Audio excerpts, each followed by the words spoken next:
안녕하세요. 김봉달 시리즈의 김봉달입니다. 세탁기 청소 간단한 팁 5가지를 알려드리겠습니다. 여러분 세탁한 옷에서 왜 쉰 냄새가 날까요? 방금 세탁했는데도 꿉꿉하고 찝찝한 냄새, 혹시 경험해 보셨나요?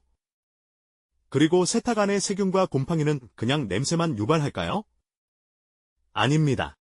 특히 면역력이 약한 어린아이, 아기, 피부가 예민한 분들에게는 세탁기에 세균이 옷에 묻어나면서 아토피, 접촉성 피부염 같은 피부 트러블로 이어질 수 있다는 연구도 있습니다. 아무리 옷을 깨끗이 빨아도 오염된 세탁기라면 세균 범벅된 물로 헹구는 셈이 됩니다. 원인은 옷이 아니라 바로 세탁기에 있습니다. 오늘은 세탁기에서 냄새가 나는 이유와 그 냄새를 없애는 완벽한 세탁기 청소법을 김봉다리가 누구나 할 수 있는 간단한 방법을 쉽게 알려드리겠습니다. 첫째, 먼저 세탁기 청소입니다. 세탁기 통 안쪽은 보이지 않는 곰팡이, 세균, 세제 찌꺼기가 옷에 다시 묻어나면서 냄새가 나는 겁니다. 실제 실험에 따르면 세탁기 내부에서 발견되는 세균 수는 변기보다 많을 수 있다고 합니다. 자, 시작합니다. 첫째, 세탁기에 베이킹소다 200g을 뿌리고 그 위에 식초 200g을 골고루 부으면 반응하며 거품이 올라옵니다. 이것은 살균 효과와 탈취 효과입니다. 다음은 뜨거운 물을 가득 채운 뒤 표준 세탁으로 1회 돌립니다. 둘째, 고무 패킹 청소입니다. 먼저 패킹을 뒤집어 오염된 부위를 베이킹소다와 식초를 1:1로 섞은 다음 헝겊이나 칫솔 등으로 문지르고 잘 안 지워질 경우 과탄산소다를 따뜻한 물에 섞어 키친타월에 적셔 30분을 특히 곰팡이가 많은 부위 위를 덮어준 뒤에 닦습니다. 셋째, 세탁기 아래 커버를 열고 배수 필터를 꺼내서 먼지와 머리카락 등의 이물질을 제거합니다. 넷째, 세제함을 꺼내어 따뜻한 물에 베이킹소다를 넣고 담근 뒤에 칫솔 등으로 닦고 건조 후에 다시 넣어줍니다. 다섯째, 세탁이 끝나면 항상 세탁기 문을 열어두어 습기를 날려보내 건조한 상태로 만듭니다. 이상입니다. 너무 간단하지 않습니까? 이것으로 세탁기 청소는 끝나는 겁니다. 하기가 어렵습니까? 아닙니다. 너무 쉬운 방법이니 바로 실천하시기 바랍니다. 다음은 세탁 후에도 옷에서 쉰 냄새가 나는 이유와 냄새를 없애는 꿀팁을 알려드리겠습니다. 옷에서 쉰 냄새가 나는 이유는 첫째, 옷에 세균이 남아있기 때문입니다. 이유를 크게 보면 빨래 자체의 문제, 또 세탁기 문제, 그리고 건조 방법의 문제입니다. 빨래 자체의 문제는 땀이나 음식물 등으로 오염이 심한 옷은 세탁 한 번으로 냄새를 유발하는 세균이나 찌꺼기가 완전히 제거되지 않을 수 있습니다. 특히 오래된 오염은 더욱 그렇습니다. 그리고 세탁기에 세탁물이 너무 많이 넣으면 세탁물이 충분히 비벼지지 않고 세제도 골고루 닿지 않아서 깨끗하게 세탁이 되지 않습니다. 결국 냄새의 원인이 되는 세균이나 오염물이 남을 수 있습니다. 또 세탁이 끝난 빨래를 세탁기 안에 오래 두면 습기가 많아서 세균이 빠르게 번식합니다. 특히 여름철처럼 덥고 습할 때는 더욱 심합니다. 세탁기 문을 열었을 때 꿉꿉한 냄새가 난다면 바로 이것 때문입니다. 또한 세탁기는 항상 물을 사용하므로 습기가 많고 세제 찌꺼기나 옷에서 나온 먼지가 쌓이기 쉽습니다. 이런 습한 환경에서는 곰팡이나 세균이 자라기에 아주 좋은 환경입니다. 세탁기 안이 지저분하면 아무리 깨끗이 세탁하여도 옷의 냄새가 배입니다. 마치 더러운 그릇에 음식을 담는 것과 마찬가지입니다. 다음은 세제를 넣는 통도 깨끗하게 관리하지 않으면 세제 찌꺼기와 물때가 끼어 곰팡이가 생길 수 있습니다. 세탁기 아래 부분에 있는 배수 필터에도 빨랫감에서 나온 찌꺼기나 이물질이 쌓입니다. 이건 역시 세균 번식의 원인입니다. 그리고 섬유유연제를 향기가 오래 남기를 바라면서 적정량보다 훨씬 많이 붓는 경우가 많죠?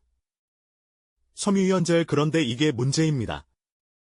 과도한 섬유유연제는 세탁기 안에서 제대로 헹궈지지 않고 오히려 옷이 끈적해지고 냄새가 더 날 수도 있습니다. 그리고 세탁이 끝난 옷은 되도록 빨리 말려야 합니다.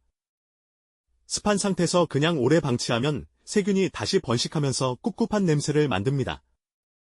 특히 장마철이나 흐린 날에는 빨래가 잘 마르지 않아 냄새가 더 나기 쉽습니다. 햇빛이 잘 들고 바람이 잘 통하는 곳에서 말려야 옷이 빠르게 마르고 냄새가 나지 않습니다.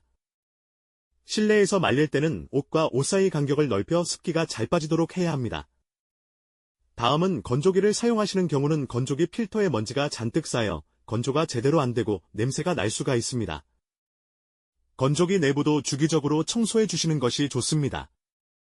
둘째, 이제 냄새 원인도 알았으니 냄새를 없애고 뽀송하게 세탁하는 방법을 알려드리겠습니다. 아주 간단한 방법들이니 차근차근 따라 하시기 바랍니다. 땀이나 음식물 등으로 심하게 오염되었을 경우 먼저 부분적으로 손으로 애벌 빨래를 해주는 게 중요합니다. 그리고 젖은 빨래는 바로 세탁하거나 말려서 세탁기에 넣는 게 좋습니다. 축축한 상태로 다른 빨래와 같이 넣어두면 다른 옷에도 냄새가 옮을 수 있습니다. 또 세제와 섬유 유연제는 표지에 적혀있는 사용량을 지켜서 넣어주세요. 너무 많이 넣으면 오히려 독이 됩니다. 옷의 냄새가 심할 경우 섬유 유연제를 사용하지 말고 식초로 대체해보는 것도 중요한 방법입니다. 마지막 헹굼 단계에서 섬유 유연제 대신 식초를 종이컵 반 컵 정도를 넣어보세요. 식초는 살균 효과가 있어서 냄새를 없애는 데는 아주 효과적입니다. 식초 냄새가 날까봐 걱정하실 텐데 옷이 마르면서 식초 냄새는 싹 날아가니 걱정을 안 하셔도 됩니다. 특히 수건에서 나는 쉰 냄새에는 아주 좋은 특효입니다. 다음은 세탁할 때 세제와 함께 베이킹소다를 종이컵으로 반 컵 넣어주세요. 베이킹소다도 냄새를 막아주고 세균 번식을 막아주는 역할을 합니다. 그리고 식초나 베이킹소다와 마찬가지로 구연산도 냄새 제거에 효과적입니다. 물에 구연산을 풀어서 냄새나는 옷을 2시간 정도 담아둔 후에 세탁하시면 냄새 제거에 효과를 보게 됩니다. 셋째, 세탁기 안이 깨끗해야 옷도 깨끗하게 할 수가 있습니다. 한 달에 한 번 정도는 세탁기 청소를 해주시는 게 좋습니다. 그리고 팁으로 흐린 날 빨래를 말릴 때에는 빨래 밑에 신문지를 깔아주시면 신문지가 습기를 빨아들이는 제습 역할을 하여 건조 시간을 줄여줍니다. 또한 청바지처럼 두꺼운 옷은 통풍이 잘 안 될 수 있으니 뒤집어서 널거나 주머니 부분을 뒤집어 말려주면 더 빨리 건조가 잘 됩니다. 마지막으로 이미 세탁하고 건조까지 했는데도 냄새가 나면 이렇게 응급조치를 하십시오. 먹다 남은 소주가 있으면 분무기에 담아 냄새나는 옷에 골고루 뿌린 후에 통풍이 잘 되는 곳에 잠시 걸어두면 냄새가 사라집니다. 또 다른 팁은 비닐 봉투에 옷을 넣고 드라이로 아래에서 위로 찬바람을 불어주면 냄새가 줄어듭니다. 스타일러와 비슷한 원리입니다. 또한 냄새나는 옷을 햇볕에 널어주면 살균 효과로 냄새를 줄일 수 있습니다. 어떻습니까? 이제 왜 옷에서 냄새가 나는지 그리고 어떻게 해야 냄새 없이 뽀송하게 빨래를 할 수 있는지 조금 이해가 되셨나요? 처음에는 어렵게 느낄 수도 있지만 몇 번 해보면 익숙해집니다. 가장 중요한 것은 세탁기 청소와 세탁 후에 빨래를 빨리 건조하는 겁니다. 지금까지 한 방법은 어렵지 않고 간단한 방법이니 여러분도 따라하셔서 올여름 건강하게 보내십시오. 다음은 좀 더 유익한 정보로 찾아뵙겠습니다. 구독과 좋아요 그리고 알림 설정 부탁드립니다. 지금까지 김봉달 시리즈 김봉달이었습니다. 감사합니다.